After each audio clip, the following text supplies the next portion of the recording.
kind of makes the spirit of the afternoon. That's great. I know what effect this afternoon is going to carry on being, because some of the readers that we have coming up, I had the pleasure of hearing them read at the event last September.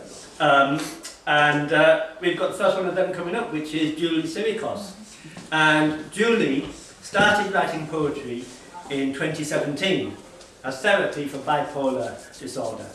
She has been doing performance poetry for a short while and has been told she writes urban poetry. I can vouch for that. Julie writes about what she sees, not necessarily pleasant subjects. Julie joined the Time Bank to share her creative talents and help plan their poetry event for National Poetry Day. She was one of the organisers this event. I think there's a word missed out there, which is probably off. So, she was one of the organisers of this event. So can we have an extra special Time Bank welcome, please?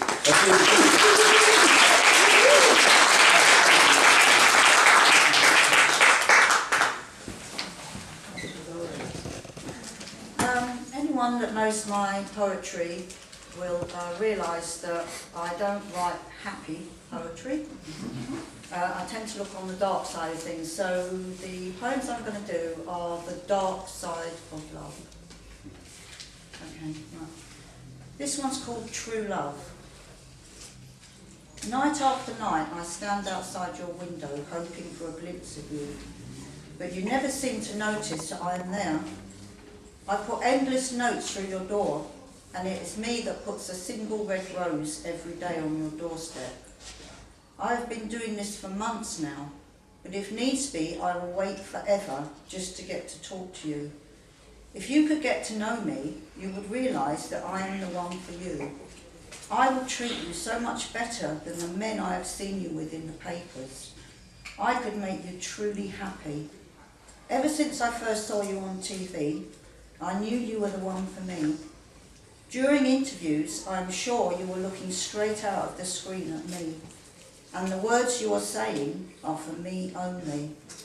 From the moment I wake up, I think of you and wonder what you are doing today. I have your picture on the wall beside my bed, so I can kiss you each morning. I know soon I will kiss your lips for real. All I have done is love you, so I can't understand why the police have arrested me and charged me with being a stalker.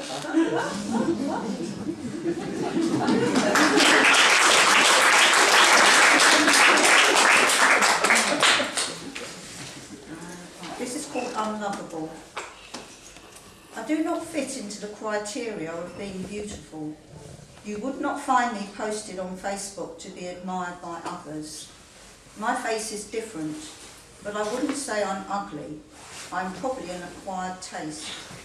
One eyebrow is slightly higher than the other, and my nose is maybe a little too big. No luscious plump lips or a size 8 body either. They say beauty is in the eye of the beholder, but so far no beholder has noticed me. I believe I am a good person, and in the old days of dating adverts, I would have put GSH, good sense of humour. But that doesn't seem to matter anymore. Beauty rules, personality doesn't. I live in hope that I will find my perfect match, Mr. Right, as they say. But I feel like this will never happen. So all you ugly men with a sense of humour, please come find me.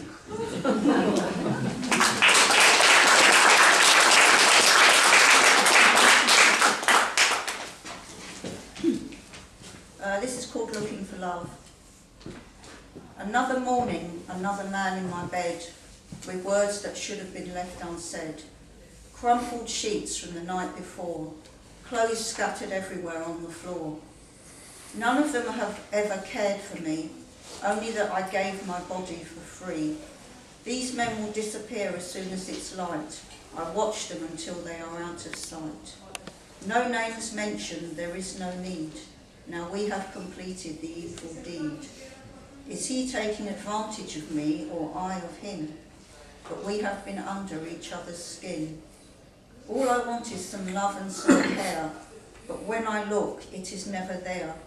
My body's not a temple for me, I've no hope. I am sliding down the slippery slope. My vulnerability is all that they see, and they make sure they take advantage of me. I hate myself for this life I lead, night after night another man's seed. But I prefer this to being on my own. There is nothing worse than being alone. So I go out another man to find, and hope he appreciates me for my mind. Each night I hope that the last time it will be, but I know I'm fooling myself, and so does he.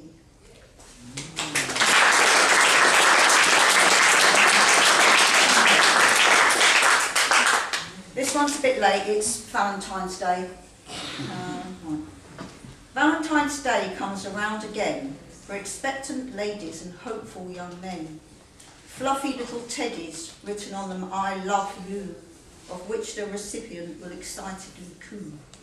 Pretty red bows on items everywhere, helium balloons floating up in the air, huge boxes of chocolate shaped in a heart, sent hoping a romance will get a kick-start.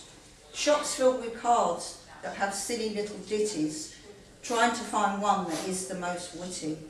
Large bouquets of flowers sent through the post, selected by which one costs the most. Candlelight meal, table for two, expensive restaurant, the best you could do. All of these things around me I see, and make me realise that no one loves me.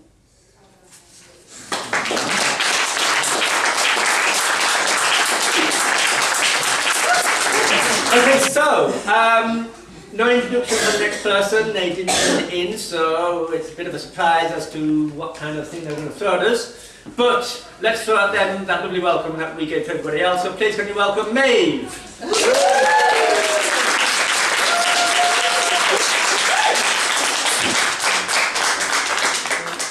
I'm going to complain. I got a short straw.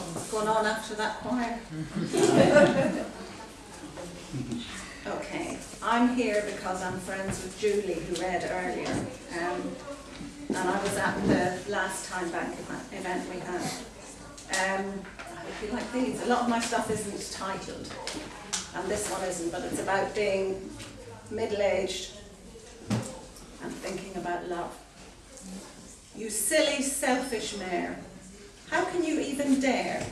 You are a fool, self-centered, spoiled, to have become embroiled in this.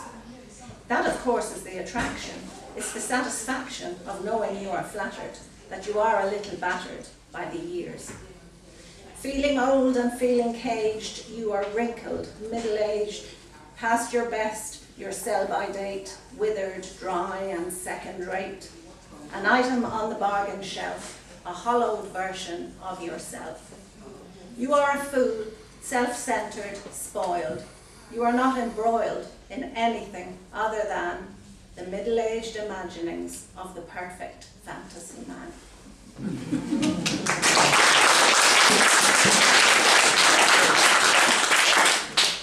I'm being middle-aged, and please for the next one. This one is called Write Me Down, and it is a love poem. Write me down into your story, make me a chapter in your book. Mix my blood to make your ink, for without you I cannot think. Write me down into your story, entwine me in your words. Make your cover from my skin, for without you I don't begin. Write me down into your story, twist me into your tale. Mash my bones to make your paper, for without you I am just paper. Write me down into your story, make me the middle and the end. Make your binding from my hair, for without you there is no air. Write me down into your story, make of me your book. Write your title with my soul, and then my story will be told.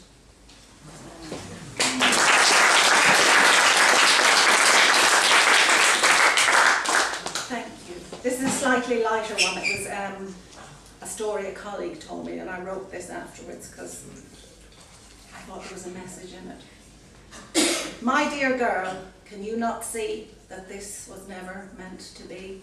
You spent your money on silk and lace so that you could see his face when you stood there in your underwear. You thought that he would be in awe and privileged by what he saw, but he didn't understand the beauty he held in his hand, nor what he crushed within his fist when you were added to his list. And over morning tea and toast, he adds another notch to his bedpost. And now, dear girl, can you not see that this was simply sex for free?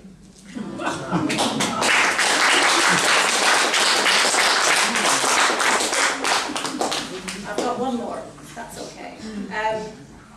This was written quite recently about waiting for love constantly and nothing much happening. She sat where she teetered on her chair and waited for him to join her there. She walked through the place where flowers grew and waited for him to teach her what he knew. She wandered over land, made footprints in the sand, and waited for him to take her by the hand. She crossed the sea to where she thought he'd be and prayed for him to set her free. She watches from the shore, she waits there still, waits for him to rescue her, though she knows he never will.